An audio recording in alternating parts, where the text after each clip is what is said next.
Coffee এরম গৈরিকা সকালে শরীরটা খারাপ ছিল, এখনও বলছি একটু ভালো ফিল হচ্ছে, তাই তো? তাই জন্য আমি আরও কফি খেতে এসেছি স্ট্যান্ড রোডে। আর এই স্ট্যান্ড রোডে এখন এই অবস্থা, বিসর্জন এখনও চলছে, নিরঞ্জন এখনও চলছে, লাইন দিয়ে প্রতিমা রয়েছে, আরও এদিকেও রয়েছে, সব আসছে। আর এই জোড়াঘাট সাজানো হয়েছে, বেলুন, খাবার দাবার, লোকজন, মারাত্মক করবার। কি আমার আসলে কি বলতো, বাড়িতে থাকলে না কালকে বেরোতে পারিনি তো।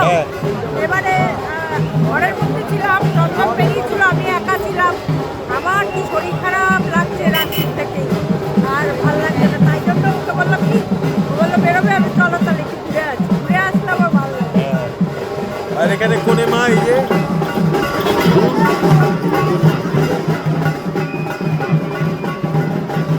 চলো কফিটা খেয়ে নি কি। হ্যাঁ, এই হচ্ছে চন্দন, আনন্দ অফুরন্ত, আমাদের আবেগ, আমাদের শহর, আমাদের ভালোবাসা।